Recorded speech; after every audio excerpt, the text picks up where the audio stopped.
que cruzar por agua, o visto de otra manera, en ambos casos el agua les separa de la promesa. Es lo que vamos a ver. Otra similitud, por ejemplo, es que Moisés envió a 12 espías a reconocer la tierra prometida. De los 12, 2 volvieron con buenas noticias. Sin embargo, en el caso de Josué, Josué envió directamente a 2 que también volvieron con buenas noticias. Los envió para reconocer Jericó. Vamos a verlo poco a poco, pero el caso es, como digo, que cuando regresaron esos 2 espías que envió Josué a reconocer la tierra de Jericó, lo que dijeron es que la gente ya estaba rendida, la gente ya temía al pueblo de Israel, la gente temía al Dios de los israelitas y habían cerrado la ciudad a cal y canto, como decimos ahora.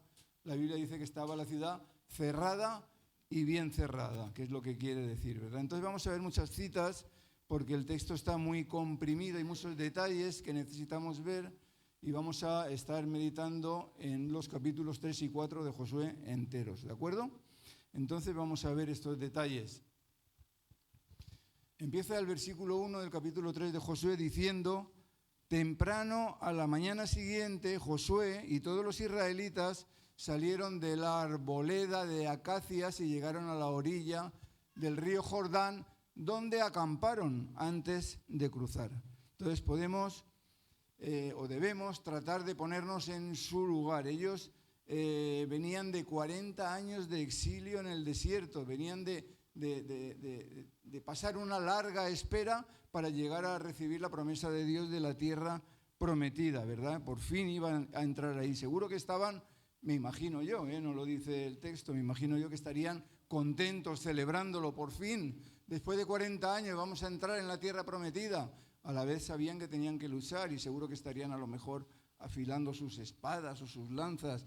No sé, me lo imagino yo. Y también, como tenían un río por medio y no sabían lo que iba a pasar, me imagino que ellos estarían también viendo cómo envolvían sus enseres para que no se les mojase. En aquel entonces no había, gracias, en aquel entonces no había plástico para tratar de evitar que se les mojasen sus cosas, y lo hacían con pieles que protegían bastante bien del agua. Todo esto me lo imagino yo, no lo dice el texto, pero seguro si estaban preparándose para cruzar un río, estaban haciendo todo este tipo de cosas. Entonces sigue el texto diciendo que 3 días después los jefes israelitas fueron por el campamento y dieron al pueblo las siguientes instrucciones: cuando vean a los sacerdotes levitas llevar el arca del pacto del Señor su Dios, dejen sus puestos y sigan a los sacerdotes, ¿verdad? Claro, en aquella época no había móviles, no había walkie-talkies, no había nada, ¿verdad? Y entonces tenían que ir los jefes por cada lugar, por cada grupo de personas, por cada tribu, diciéndoselo de palabra para que le llegase el mensaje a todos. Fijaros que se calcula, según los estudiosos, aquí no se ponen de acuerdo, se calcula que había entre 700.000 personas y 2 millones. Ya digo que no se ponen de acuerdo, pero barajamos esas cifras, ¿no? Imaginaros una cantidad de gente el doble que la población de Valencia. Sería difícil avisarles a todos, ¿verdad? Sin medios para avisarles. Pero fijaros en el aviso ya se ve algo raro. No les dicen, porque sabían que iban a la guerra, y no les dicen, sigan a sus generales o sigan a sus capitanes, sino que les dicen, sigan a sus sacerdotes. Qué forma más rara de ir a la guerra, ¿verdad? Es una forma extraña. Si nos imaginamos cualquier película de la Segunda Guerra Mundial, por ejemplo, si van a tomar una colina, pues dicen, sigan al capitán o sigan al sargento para tomar la colina, ¿verdad? En ninguna guerra dicen, sigan al cura para tomar la colina. Y algo así es lo que estaba pasando aquí. Pero fijaros el porqué. Dice, dado que ustedes nunca antes viajaron por este camino, ellos los guiarán. Quédense como 1 kilómetro detrás de ellos, mantengan una buena distancia entre ustedes y el arca. Asegúrense de no acercarse demasiado. Bien, sabemos que el arca no se podía tocar, pero tampoco hacía falta estar a 1 kilómetro de distancia, ¿no? Sabemos que el que tocaba el arca moría, pero con no tocarla era suficiente, no hacía falta estar a un kilómetro, ¿no? Y fijémonos también que dice el texto que como ellos no conocían el camino, los sacerdotes le guiarían. Pero esto es curioso porque no estamos hablando del desierto, sino que estamos ya en la conquista de Canaán, estamos ya en la orilla este del río Jordán, estamos en una tierra que no conocía nadie, ni ellos ni los mismos sacerdotes. Entonces, ¿cómo podían guiarle los sacerdotes si tampoco conocían la tierra ellos? Muy fácil, porque la presencia de Dios iba con ellos. La presencia de Dios iba con ellos. Ellos llevaban el arca de la alianza y les guiaba como nos guía el Espíritu Santo a cada uno de nosotros hoy en día, ¿verdad? Ahora, volviendo a la distancia, ¿era necesario estar a 1 kilómetro del arca para no morir? No, desde luego que no, pero lo que Dios quería era que viesen bien visto el milagro. Piensa por un momento que estás viendo un castillo de fuegos artificiales aquí en la plaza de la Ermita, ¿no?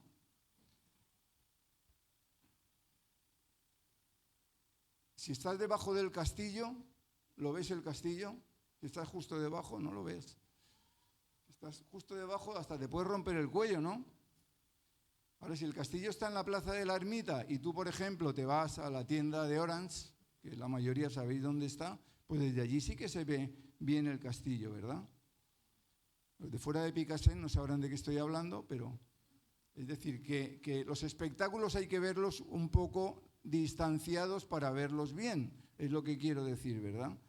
Entonces, en el caso del río Jordán, debemos de pensar, lo vamos a ir viendo, que el río Jordán se detuvo a 1 kilómetro de distancia de donde ellos estaban. A la vez, el río Jordán en ese momento tenía como 2 kilómetros de anchura. Los sacerdotes se tenían que parar en medio del río, con lo cual lo que le estaba diciendo al pueblo era que se quedasen a 1 kilómetro de los sacerdotes y a 1 kilómetro del muro de agua que se iba a formar. Ese era el sentido o el por qué había que quedarse a 1 kilómetro. Dice la palabra que se formó como una muralla de agua. Nosotros nos lo podemos imaginar de muchas maneras. A veces el ver películas nos condiciona un poco, pero tenemos que ver lo que la Biblia nos enseña. Dice que se formó como una muralla de agua a 1 kilómetro de distancia y que aquello se comenzó a llenar como si Dios mismo hubiese, que fue Dios, claro, construido una presa. Dice que el agua seguía llegando y aquello iba creciendo y por el otro lado, como era un río, se secó, el agua se fue, ¿de acuerdo?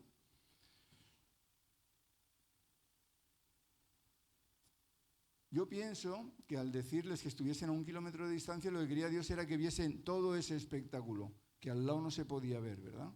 Que viesen cómo Dios estaba actuando.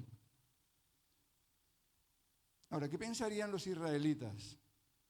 Yo pienso que al ver ese espectáculo, ellos se convencerían y dirían, Dios mismo ha venido a ayudarnos. Dios mismo está sosteniendo las aguas. Tenía que ser, no encuentro las palabras, porque es más que espectacular, ¿no? El ver cómo hay un dique invisible sosteniendo el agua y cada vez hay más agua. Y por el otro lado se ha secado. Y los sacerdotes en medio, que ahora lo veremos, ahora llegaremos ahí. ¿Qué nos dice esto? ¿O qué me dice a mí? Que Dios mismo estaba pasando con ellos. Dios no quería facilitarles el paso o la entrada a la tierra prometida a su pueblo, no. Dios quería entrar con ellos a la promesa. De hecho, Dios entró con ellos a la promesa. Lo vamos a ver claramente. Por eso, porque Dios entró con ellos a la promesa, es que dice Josué al pueblo, purifíquense, porque mañana el Señor hará grandes maravillas entre ustedes. purifíquense, santifíquense. Es algo raro cuando se va a entrar a la guerra, ¿no? Josué, el jefe de guerra, en lugar de decirles, afilad vuestras espadas, verificad que llevéis todas las flechas, afilad las lanzas, les dice, santifíquense, purifíquense. Y es que los israelitas se tomaban muy en serio la santificación, la purificación personal. No era cualquier cosa y no lo hacían tampoco a la ligera. Incluso hoy en día, eso sí que hoy en día, ¿no? Nosotros que hemos estado en Israel lo hemos visto, ¿no?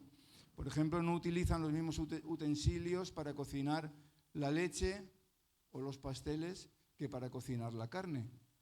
Tienen todas las cazuelas duplicadas para no mezclar unos alimentos con otros. O en todas las casas tienen 2 hornos, porque en uno se cocinan los pasteles y en otro la carne. O 2 microondas, o 2 lo que sea. Todo lo tienen duplicado porque no pueden mezclarlo, ¿verdad? Ellos se toman muy en serio la purificación personal y la purificación en general, y eso incluye, lógicamente, la santificación, que no solo es, podríamos decir, una actitud personal hacia Dios, sino que tiene también que ver, en su caso, con una serie de rituales, con una serie de baños purificadores y una serie de cosas que podemos ver en detalle, porque cada una tiene su significado que podemos ver en detalle otro día. Lo que tenemos que pensar es que ellos estaban caminando hacia la victoria y entonces, y no solo entonces, también ahora, no solo necesitamos para la victoria el poder de Dios, sino que necesitamos también la purificación personal. Es muy importante nuestra purificación para conseguir la victoria que Dios tiene preparada para cada uno de nosotros. Además, el pueblo de Dios debía de estar puro o purificado para lo que iban a ver a partir de ese momento, porque iban a ver el poder de Dios en acción y lo iban a ver de una manera como nunca antes lo habían visto. Recordemos que los que iban a entrar en la tierra prometida, ninguno de ellos, excepto Josué y Caleb, habían visto partirse el Mar Rojo, ninguno. Todos los que habían visto partirse el Mar Rojo habían muerto ya. Estos eran sus descendientes, ¿de acuerdo? Ninguno había visto ese milagro. Y Josué, que sí que lo había visto, quería que se preparasen bien para lo que iban a ver, para el espectáculo que iban a presenciar de parte de Dios, ¿verdad? Y a la vez, lo que Josué quería que aprendiesen es que si Dios tenía poder para abrir el agua, para hacer ese gran milagro, si Dios tenía ese poder, también tenía poder para vencer a los habitantes, a todos los habitantes que había en la tierra a la que iban a entrar, porque no era una tierra que estuviese vacía, sino que allí vivía gente. Dios no busca,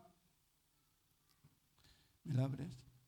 Dios no busca personas listas, a veces lo creemos, pero no es así, o personas fuertes,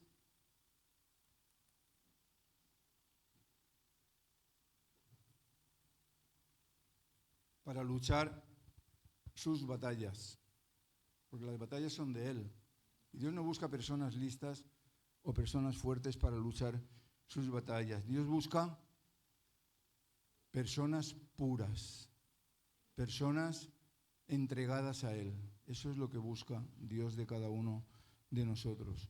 Y sigue el texto diciendo: por la mañana Josué les dijo a los sacerdotes: levanten el arca del pacto y guíen al pueblo hasta el otro lado del río.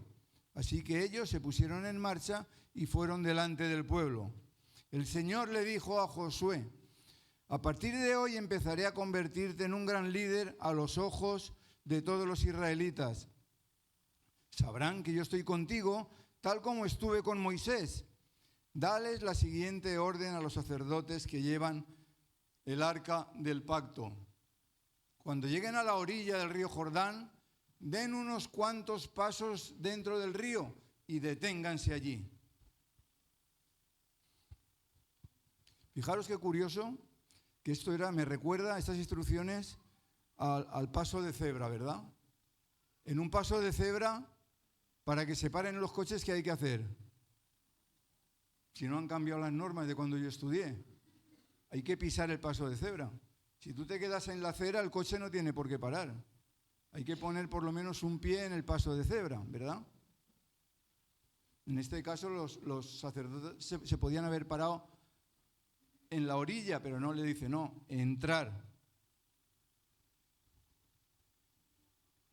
Mojaros los pies, dice el Señor. ¿Lo podía haber detenido el agua Dios de cualquier otra manera? ¿Verdad que sí? Pero Dios les dijo que se mojasen los pies. Dios les dijo que obedeciesen. Dios les dio una orden y esperaba que esa orden se cumpliese.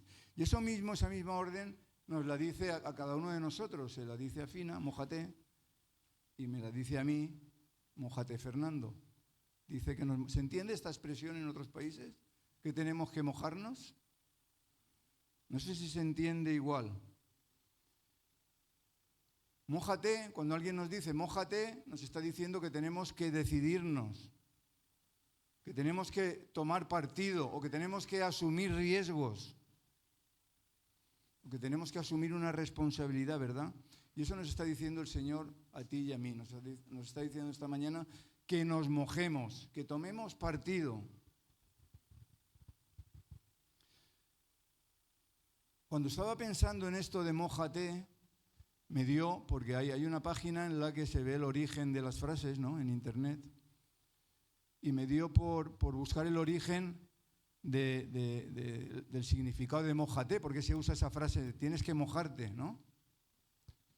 Y en esa página dijo algo curioso, dijo que esa frase, tienes que mojarte, venía de la frase conocida de el que quiera peces, que se moje. Ya la sabemos, ¿no? Tienes que mojarte, dice el Señor, nos lo dice a cada uno de nosotros, ¿verdad? No podemos pedirle al Señor nada sin a la vez darnos nosotros a Él. Entonces Josué les dijo a los israelitas, vengan y escuche lo que dice el Señor su Dios. Hoy sabrán que el Dios viviente está entre ustedes, no está lejano, está entre ustedes. Sin lugar a dudas, Él expulsará a los cananeos, a los hititas, a los heveos, a los fereceos, a los gergeseos, a los amorreos y a los jebuseos de delante de ustedes. Fijaros que lo que les está diciendo es que la misión no es que fuese sencilla, porque la tierra en la que iban a entrar, la tierra prometida, la tierra que Dios les había dado, era una tierra que estaba habitada, pero les está diciendo que no se preocupasen porque el Señor mismo se la había dado, la promesa era del Señor y Él iba a expulsar a los habitantes de Canaán, igual que expulsa de nuestra vida a nuestros enemigos, sean los que sean, y sin importar la cantidad de enemigos que tengamos. Si confiamos en el Señor, Él va a expulsar de nuestra vida a nuestros enemigos. Y sigue hablando Josué y dice, miren, el arca del pacto que pertenece al Señor de toda la tierra los guiará al cruzar el río Jordán. Elijan ahora a 12 hombres de las tribus de Israel, uno de cada tribu. El texto dice el arca les guiará, pero lógicamente no era el arca, sino que era el mismo Dios que se manifestaba en el arca, quien les iba a guiar y les iba a mostrar el camino. Entonces le dice que tienen que elegir a 12 hombres, uno de cada tribu, de nuevo, sin megáfono. Imaginaros que esos 12 hombres no estaban juntos, ellos vivían en tiendas, no vivían en edificios como nosotros. Ellos ocupaban una gran extensión y estaban separados por tribus y tenía que elegir a uno de cada tribu. A lo mejor una tribu estaba aquí, la otra estaba donde los juzgados, la otra estaba en Omet y así sucesivamente hasta las 12. Y tenían que elegir uno de cada tribu. La tarea, desde luego, no era sencilla, no era fácil. Y sigue Josué con las instrucciones. Los sacerdotes llevarán el arca del Señor, el Señor de toda la tierra. En cuanto sus pies toquen el agua, en cuanto no se queden en la acera, sino que pisen el paso de cebra, en cuanto sus pies toquen el agua, la corriente de agua se detendrá río arriba y el río se levantará como un muro, como una pared, como una presa. El agua no se paraba porque ellos pusieran sus pies allí, sencillamente. El agua se paraba por la obediencia que mostraron los sacerdotes a las instrucciones que Dios les había dado. También porque el mismo Señor estaba con ellos en ese paso. El Señor entraba con ellos al río y entraba con ellos a la tierra prometida. Sabemos que en el arca lo que había eran los 10 mandamientos, las tablas de la ley, ¿verdad? La vara de Aarón que reverdeció, y también había un recipiente con maná para recordar la provisión de Dios, la provisión que nos viene de Dios, ¿verdad? Pero lo más importante no es eso, sino que lo más importante es que sobre el arca, encima del arca, entre las alas de los querubines, Dios mismo se manifestaba. Y lógicamente los israelitas lo sabían y lógicamente no tenían ningún inconveniente en seguir las instrucciones, no tenían ningún inconveniente el seguir el arca donde Dios se manifestaba. Entonces los israelitas salieron del campamento para cruzar el Jordán y los sacerdotes que llevaban el arca del pacto iban delante de ellos. Era la temporada de la cosecha y el Jordán desbordaba su cauce. Pero en cuanto los pies de los sacerdotes que llevaban el arca tocaron el agua a la orilla del río, es decir, Dios podía haber elegido otro momento para que pasasen el Jordán, un momento, podríamos decir, más fácil, un momento con menos agua, pero Dios eligió el momento más difícil, el momento en el que estaba todo inundado. El Jordán desbordaba por su cauce. Imaginaros, ya os lo he dicho antes, que el Jordán en la época en la que tiene menos agua mide de orilla a orilla 45 metros, pero ahora medía 2 kilómetros. Y Dios eligió ese momento para manifestarse, para mostrar su gloria, para que quedase claro, suficientemente claro, que gracias a Él es que pasaban y no por su propio esfuerzo. También Dios podía haber partido las aguas la noche anterior y que cuando se levantaron se encontrasen con todo ya seco para poder pasar, ¿verdad? Pero Dios quería que los israelitas participasen en el milagro, participasen poniendo los pies en el agua, en primer lugar, participasen viendo cómo la muralla de agua crecía, ¿verdad? Sin parar. Pensemos en un momento. Cuando pensamos en nuestros logros, en lo que conseguimos cada uno de nosotros, ¿pensamos en ellos como que los hemos conseguido nosotros o como que los tenemos gracias a Dios?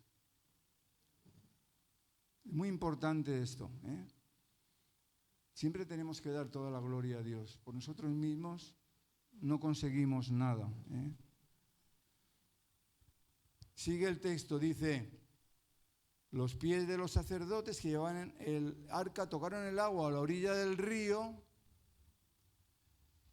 El agua que venía de río arriba dejó de fluir y comenzó a amontonarse a una gran distancia de allí, ya he dicho que más o menos a 1 kilómetro, a la altura de una ciudad llamada Adán, que está cerca de Saretán. Y el agua que estaba río abajo desembocó en el mar muerto, el mar salado, dice la palabra, que es como se llamaba entonces, hasta que el lecho del río quedó seco. Después todo el pueblo cruzó cerca de la ciudad de Jericó.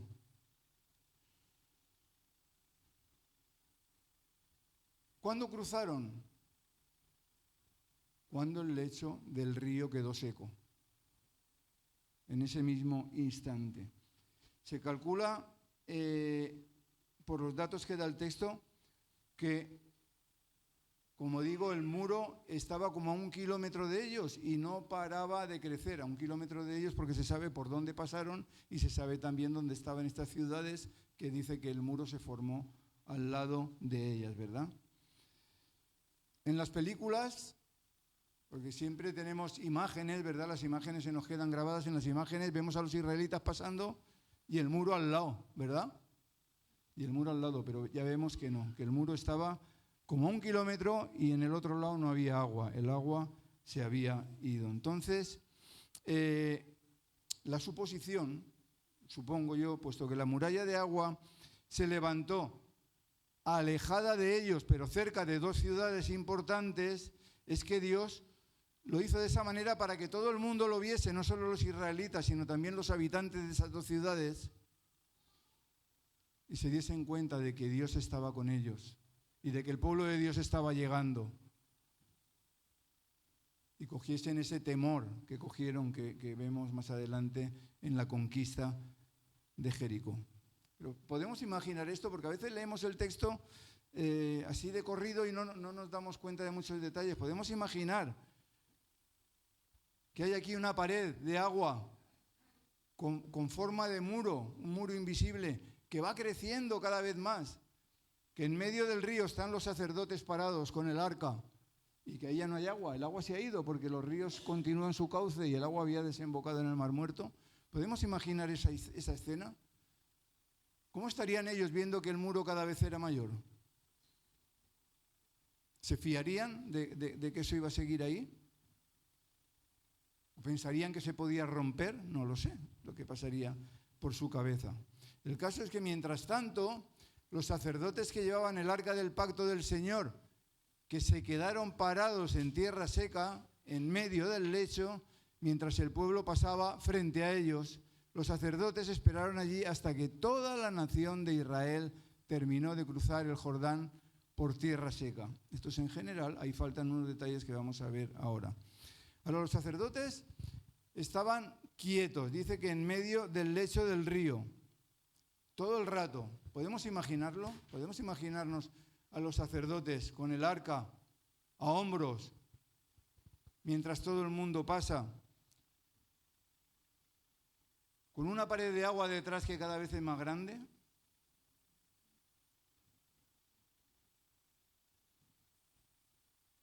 ¿Qué pensarían? ¿Qué pasaría por sus cabezas? ¿Estarían tranquilos viendo esa pared de agua detrás de ellos? ¿Estarían solemnes ahí con el arca? ¿O estarían diciéndoles a los israelitas, daros prisa, pasad rápido que el agua puede venir? ¿Cómo estarían ellos? ¿Estarían confiando en que Dios sujetaba ese agua? Era mucha gente pasando, tardarían un buen rato. ¿Cómo estaríamos nosotros en una situación similar? ¿Estaríamos tranquilos? ¿Estaríamos confiando en que Dios va a sujetar toda esa agua? ¿Nos quedaríamos ahí parados o nos iríamos? Ellos estaban quietos porque el Señor les dijo que se quedasen ahí. ¿Le haríamos caso al Señor? ¿Permaneceríamos quietos? ¿Qué actitud tendríamos ante el milagro?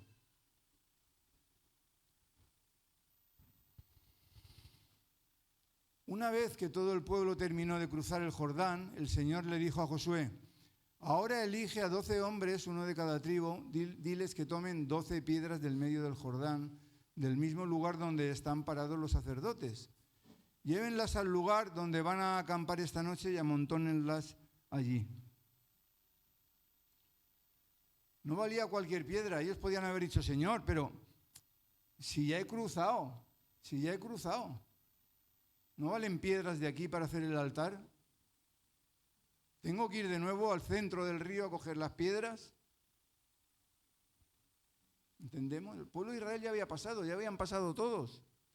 Ya estaban a salvo en la otra orilla. Seguramente estaban pensando, por fin pasamos por al lado de la pared esa de agua y no nos hemos ahogado, estamos a salvo. Y ahora Dios les dice, volver al centro del río y tomad 12 piedras. Que no podían ser cualquier piedra, tenían que ser piedras adecuadas para poder levantar un altar, ¿verdad? Y ir al centro del río, cargar las piedras y traerlas al campamento para levantar el monumento. En todo esto, mientras tanto, los sacerdotes seguían parados en medio del río. ¿Qué haríamos nosotros? ¿Volveríamos al centro del río a por las piedras? La muralla de agua seguía creciendo. Cada vez asustaba más, cada vez era más imponente. ¿qué haríamos? ¿Volveríamos a por las piedras que nos había mandado el Señor cuando ya estábamos a salvo en la orilla?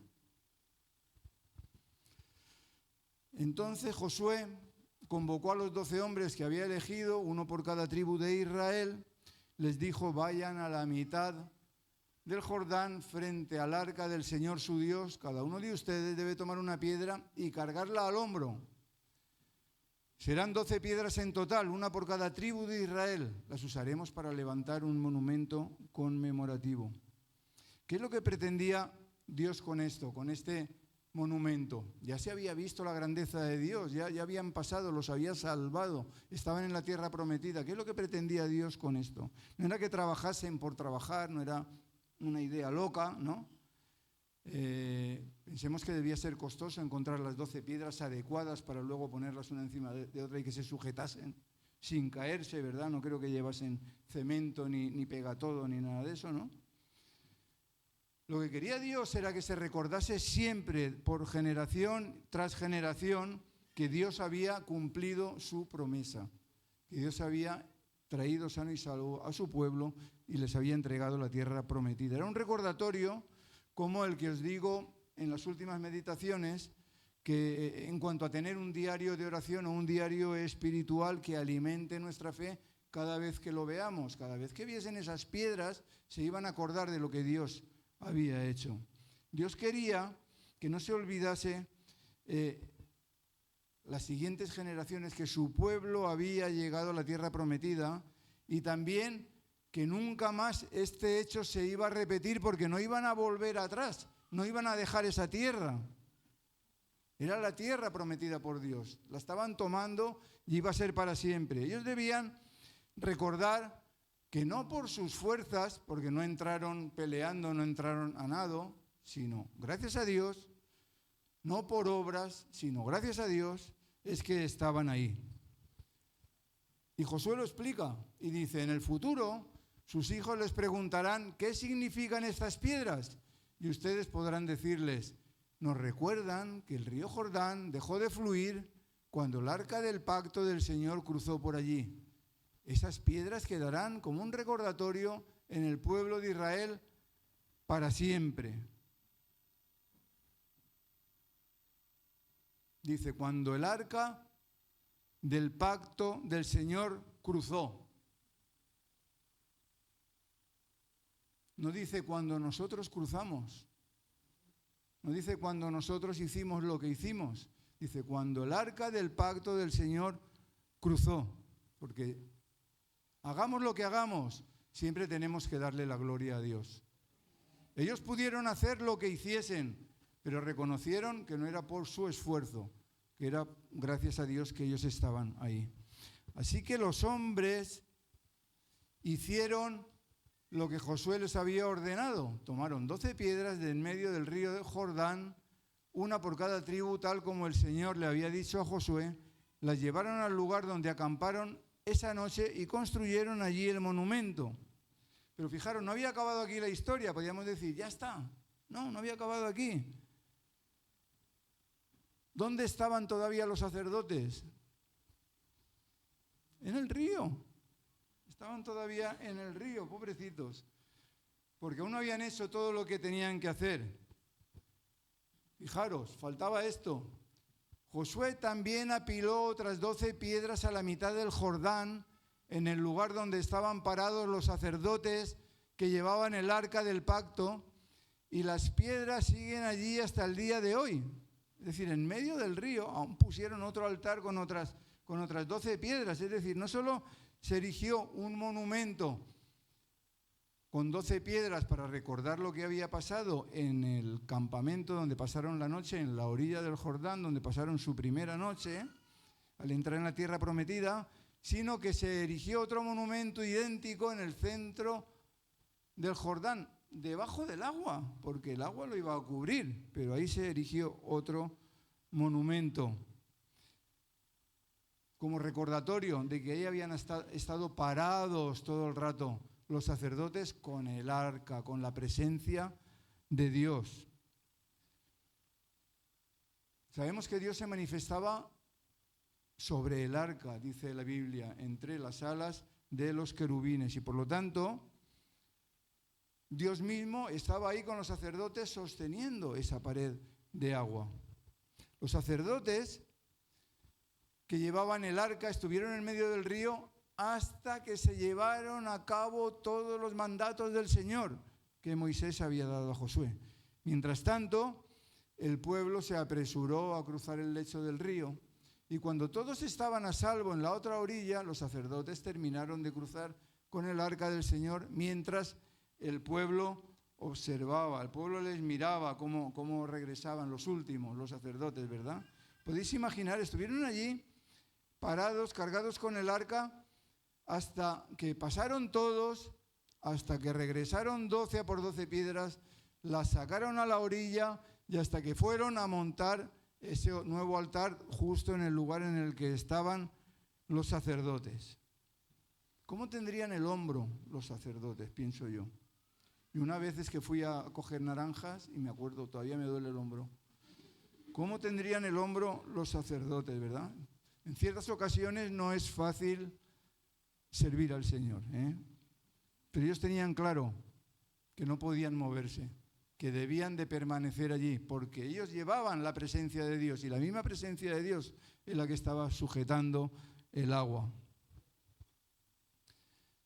Fijaros en este detalle, dice, los guerreros armados de la tribu de Rubén, de la tribu de Gad y de la media tribu de Manasés iban delante de los israelitas al cruzar el Jordán, tal como Moisés había indicado. Esos hombres armados, unos 40.000 en total, estaban listos para la guerra, y el Señor iba con ellos mientras cruzaban hacia la llanura de Jericó. Bien, esto lo explica porque estas 2 tribus y media, la tribu de Rubén, la tribu de Gad y la media tribu de Manasés, son las 2 tribus y media famosas que en el pasado, en otros textos tenemos, en el Deuteronomio, que cuando llegaron a la orilla del Jordán dijeron, uy, toda esta tierra es fértil, ¿para qué vamos a entrar en la tierra prometida? Si esta tierra es fértil, aquí pueden estar nuestros ganados. Y entonces Moisés le dijo, vale, ¿queréis quedaros aquí? Quedaros. Pero aquí se quedan las mujeres, los niños y los ancianos. Los guerreros tenéis que entrar con vuestros hermanos a la tierra prometida y estar luchando hasta que consigan toda la tierra. Cuando toda la tierra esté conquistada, entonces podréis volver a esta otra orilla del Jordán. Estas son esas 2 tribus y medias famosas, y son estos 40.000 hombres que son solo los guerreros de esas 2 tribus y medias los que pasaron a ayudarles en la conquista de toda la tierra prometida. Ese día el Señor convirtió a Josué en un gran líder a los ojos de todos los israelitas, quienes por el resto de su vida lo respetaron tanto como habían respetado a Moisés. Es que los israelitas sabían de sobra que Josué, porque así Moisés lo había dicho, Josué era el sucesor de Moisés, ¿verdad? Y él elegido por Dios. Pero como somos humanos, muchas veces necesitamos confirmaciones, necesitamos ver para creer, ¿verdad? Y entonces tenían que ver lo que estaba haciendo Dios a través de Josué. En este caso, igual que sabían que Moisés les había salvado de los egipcios, abriendo las aguas del Mar Rojo para entrar en el desierto del Sinaí, en este caso, necesitaban ver cómo entraban, para darle ese reconocimiento a Josué, cómo entraban en la tierra prometida de la misma forma, abriendo las aguas, en este caso, del río Jordán, pero ya digo, ahora dirigidos por Josué. Son hechos similares, pero este último lo que hace es confirmar el liderazgo de Josué ante los israelitas. Pero como vemos en el texto, no es que se convirtiese Josué líder en ese momento, sino que lo que hizo Dios fue que a partir de ahí, a los ojos de los israelitas, Josué fuese el líder, que creyesen en su liderazgo, porque era vital no solo para entrar en la tierra, sino para el éxito de toda la campaña, porque tenían que conquistar toda la tierra prometida y necesitaban tener esa confianza en su líder, esa confianza en Josué. Y el Señor le había dicho a Josué, ordénales a los sacerdotes que llevan el arca del pacto que salgan del lecho del río. Así que Josué dio la orden En cuanto los sacerdotes que llevaban el arca del pacto del Señor salieron del lecho del río y sus pies pisaron tierra firme, las aguas del Jordán volvieron a fluir y desbordaron el cauce de nuevo. Desbordaron el cauce como antes. ¿Podemos imaginar toda esa montaña de agua que de golpe salen los sacerdotes y cae de nuevo, lo vuelve a inundar todo? Qué bonito, qué espectacular y qué poder, o sea, qué demostración del poder de Dios, ¿verdad? Y qué ganas tendrían los sacerdotes de salir de ahí. Cuando saliesen dirían, madre mía, de lo que nos hemos librado, ¿verdad? Porque no olvidemos que la historia iba siguiendo y los sacerdotes seguían en el río, ¿eh? El pueblo cruzó el Jordán el 10º día del primer mes, después acamparon en Gilgal, al oriente de Jericó. Fue allí en Gilgal donde Josué apiló las 12 piedras que había tomado del río Jordán. Gilgal es el lugar en el que acamparon nada más salir, nada más cruzar el río Jordán.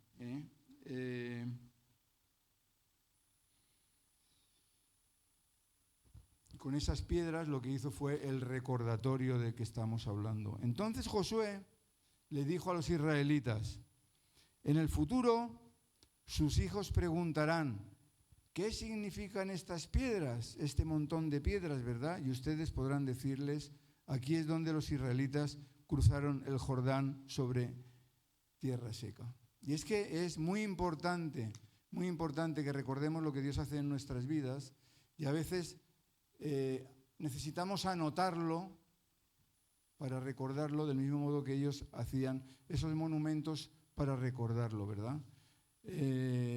Las anotaciones que hacemos nosotros en nuestro diario espiritual de lo que Dios ha hecho en nuestras vidas, de las oraciones que nos ha contestado, es algo similar al monumento que se levantó en la orilla del Jordán para recordar lo que Dios había hecho. Es bueno anotar, insisto, para que nunca lo olvidemos. Ya os compartí el otro día que tengo diferentes diarios. Uno que lo utilicé solo en un retiro de un mes que estuve en Brasil y anoté muchas palabras de Dios, muchas profecías de parte de Dios. Todas se cumplieron hace tiempo. Y ahí lo tengo. Y cada cierto tiempo lo abro y lo miro y lo repaso. Y veo lo grande que es el Señor.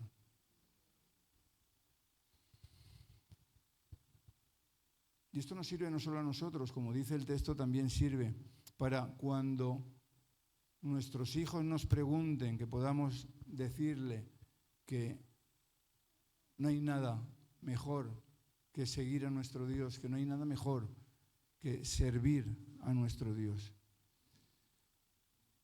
Pues el Señor su Dios secó el río a la vista de ustedes y lo mantuvo seco hasta que todos cruzaran, tal como hizo con el Mar Rojo cuando lo secó, hasta que todos terminamos de cruzar. Y les está contando los únicos que lo habían vivido eran Josué y Caleb, todos los demás no lo habían vivido y él se lo está recordando, ¿verdad? Lo hizo para que todas las naciones de la tierra supieran que la mano del Señor es poderosa y para que ustedes temieran al Señor su Dios para siempre. Bien, lo que Dios quería era que las generaciones futuras, al ver lo que había hecho Dios en el Jordán, lo relacionasen con el paso del Mar Rojo y con la liberación de su pueblo de la esclavitud. En los últimos días, insisto, hemos estado hablando del diario de oración o del diario espiritual, como queramos llamarlo. Ese diario puede ser y debe ser nuestras 12 piedras particulares que nos ayudan a recordar los beneficios que el Señor nos ha dado a cada uno de nosotros. Porque somos muy olvidadizos, es muy fácil que lo olvidemos, pero si anotamos cada detalle, cada cosa que Dios nos dice, cada cosa que Dios nos provee, cada oración contestada, cada vez que vayamos ahí van a ser nuestras 12 piedras particulares que nos van a recordar que el Señor siempre está con nosotros. Y a lo mejor eso lo podemos ver en un momento en el que estemos pasando por un mal momento, por un momento de debilidad, por un bajón en la fe. Y el leer ese diario nos va a ayudar, nos va a recordar que el Señor nunca nos deja, aunque podamos tener momentos de bajón, por así decirlo, ¿verdad? Para finalizar, recordemos el tema de hoy. El tema de hoy no es cruzando el Jordán, sino cruzando tu Jordán, cruzando mi Jordán, cruzando el Jordán de cada uno. Y podríamos decir que el cruce del Jordán de los israelitas es para nosotros como el bautismo, o como un bautismo, ¿verdad? En el cual tomamos la decisión de dejar el pasado con todo su pecado atrás y comenzar una nueva vida con Cristo.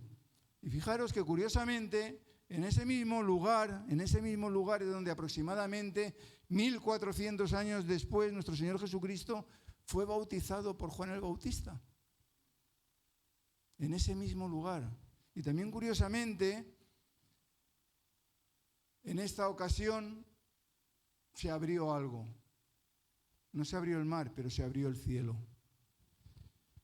Después del bautismo, mientras Jesús salía del agua, los cielos se abrieron. Y vio al Espíritu de Dios que descendía sobre él como una paloma. Y una voz dijo desde el cielo: este es mi Hijo amado, quien me da un gran gozo. Es decir, el cruce del río Jordán por los israelitas fue un simbolismo muy importante, ya que significaba que después de cruzarlo y después de salir los sacerdotes, el agua lo cubrió todo y ya no podían volver atrás.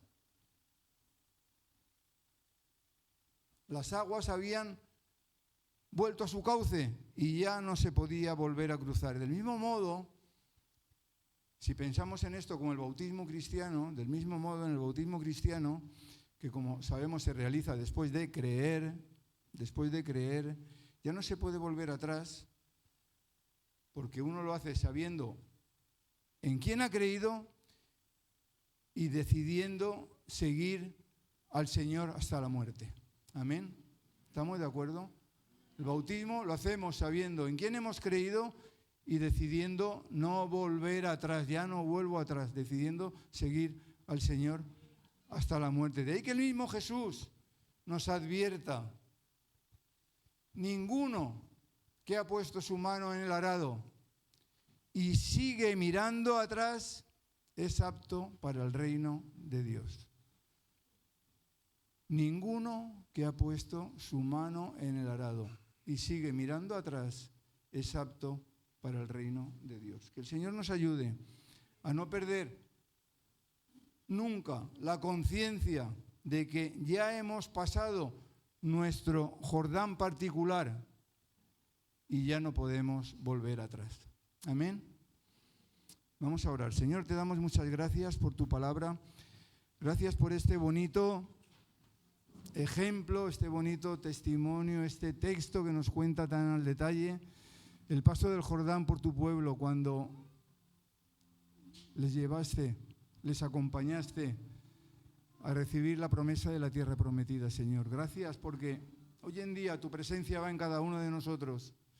Tu Espíritu Santo está en nosotros, Señor, y nos acompañas igualmente en cada batalla, nos acompañas cada día, cada momento, Señor, en cada situación. Señor, no queremos volver atrás de ninguna de las maneras, pero necesitamos de tu fuerza, necesitamos de tu poder, de tu aliento, necesitamos que nos ayudes, Señor.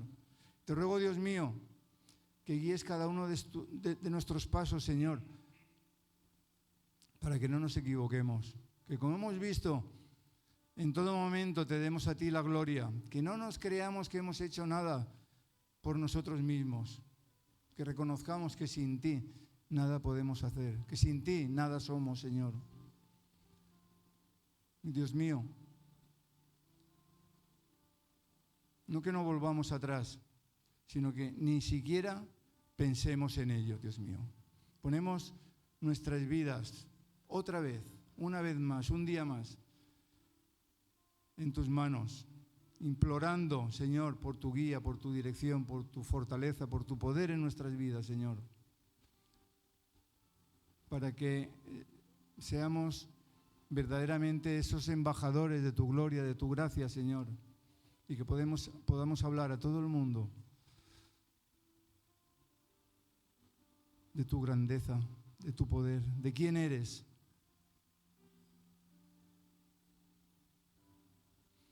Señor, guía nuestros pasos. No queremos equivocarnos. Ayúdanos en cada toma de decisión, en cada cosa que hagamos, Señor, para que todo lo que hagamos, lo hagamos como tú lo harías, Señor.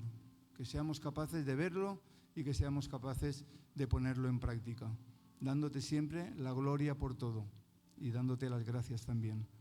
En el nombre de Cristo Jesús. Amén.